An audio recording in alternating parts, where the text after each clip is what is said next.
Let me ask you, do you agree with the Bush doctrine, or would you change it? Well, I certainly agreed with his foreign policy that he ran on and that we as Republicans won in the year 2000. You know, the humble foreign policy, no nation building, don't be the policeman of the world. And we were strongly critical of the policy of the Clinton administration that did the opposite. And we fell short. Of course, the excuse is that 9/11 changed everything. But the Bush doctrine of preemptive war is not a minor change. This is huge. This is the first time we as a nation accept as our policy that we start the wars. I don't understand this, and that all options are on the table to go after Iran. This is not necessary. These are third world nations. They're not capable. But I think it's the misunderstanding or the disagreements that we've had in this debate along the campaign trail is the nature of the threat. I'm as concerned about the nature of the threat of terrorism as anybody, if not more so. But they don't attack us because we're free and prosperous. And there are radicals in all elements, in all religions, that will resort to violence. But if we don't understand that the reaction is because we invade their countries, and occupy their countries, we have bases in their country, and we haven't done it just since 9/11, but we have done that a long time. I mean, it was the Air Force base in Saudi Arabia before 9/11 that was given as the excuse. If we don't understand that, we can't win this war against terrorism. You can break in here, Governor Romney. Well, unfortunately, Ron, you need a thorough understanding of what radical jihad is, what the movement is, what its intent is, where it flows from, and the fact is that it's trying to bring down not just us, but it's trying to bring down all moderate Islamic governments, Western governments around the world, as we just saw in Pakistan. But let's step back with regards to the president. The president is not arrogant. The president is not subject to a bunker mentality. The president has acted out of his desire to keep America safe. And we owe him a debt of gratitude for keeping this country safe over the last 6 years. In addition, let me continue with my own thoughts on the issue of do we follow his policy or create a new one. He did the right thing in responding and reacting to the fact that we got attacked. And people now recognize you attack America, and there is a response.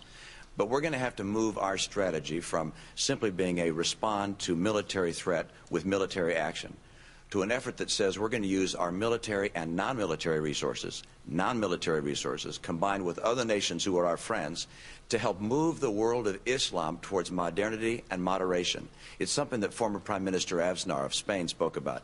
The new mission for NATO and for other nations is to help provide the rule of law, education that is not through madrasas, agricultural and economic policies that can be instilled in various Islamic countries so the Muslims are able to reject the extreme and the terrorists. We can help them. Our military is going to be needed. We do need, I agree with what the mayor said, we need to add to our military by at least 100,000 troops.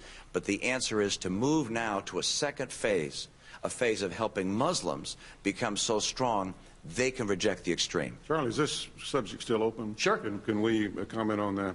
I served on the Intelligence Committee in the Senate. I was the floor manager for the Republicans on the Homeland Security bill, so I have a bit of a different vantage point than some of my colleagues on this. The question had to do with preemption. Preemption didn't just appear one day as a good idea.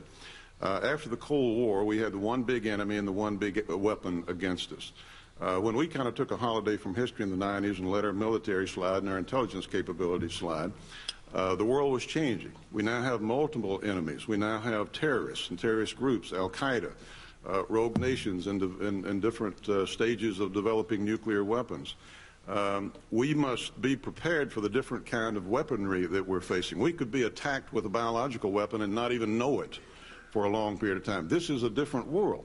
So instead of mutual assured destruction, which we lived under for a long time, it's now a world where preemption has got to be an option under the right circumstances. So you keep the Bush policy. Things that happen on the other side of the world sometimes can affect us, such as perhaps Pakistan. We should only go in where we should and where we're able to.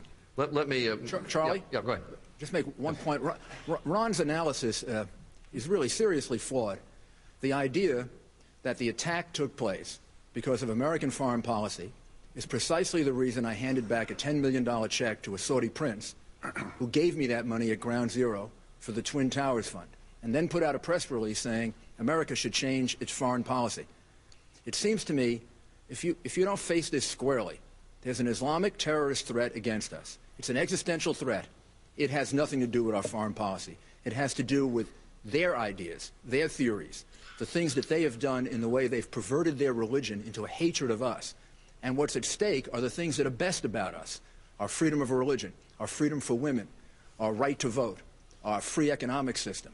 Our foreign policy is irrelevant, totally irrelevant. If you read what they write, if you bother to listen to what they say, this comes out of their own perverted thinking. Charlie. Go ahead. Yeah. Let me try to explain so you can understand this better. Try to visualize how we would react if they did that to us. If a country, say China, came that great distance across the ocean, and they say, we want you to live like us. We want you to have our economic system. We want bases on your land. We want to protect our oil.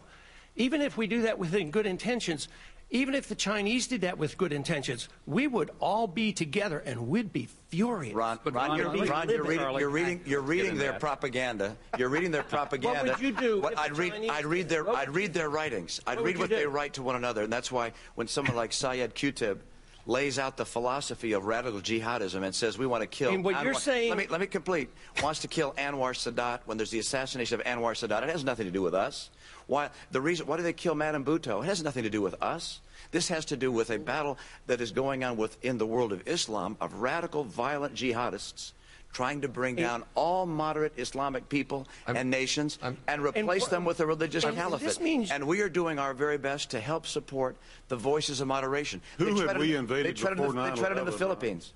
We were occupying. We had an air base in Saudi Arabia. Ron, we have propped up. How many governments have we propped up? Just before we stop, Governor Huckabee, I owe you a few seconds because somebody said no. Our Senator Thompson said we're not arrogant. We're not bunker mentality. Well, take a few seconds. Those words. First of all, Governor Romney, you yourself on 60 Minutes said that we had left Iraq in a mess. You've also said that that you weren't going to have this my way or no way philosophy. And I've been attacked for using the words policy that had an arrogance and bunker mentality. I didn't say the president was. I supported the president in the war before you did. I supported the surge when you didn't. I'm not a person who is out there taking cheap shots at the president. I worked really hard to get him elected. But I'm not running for George Bush's third term. I want to be president of the United States on my own terms. And I think it's important for us to recognize... Charlie, let me finish this. When Congressman... And I get a chance to respond. We'll all get a chance to respond before it's over, I'm sure. But the fact is, when there is a serious threat to this country, it is not a threat because we happen to be peace-loving people. It's a threat because in the heart of the radical Islamic faith, not all Islam, and that's what's very important. This isn't an Islamic problem. This is a jihadist problem. This is an Islamo-fascism problem.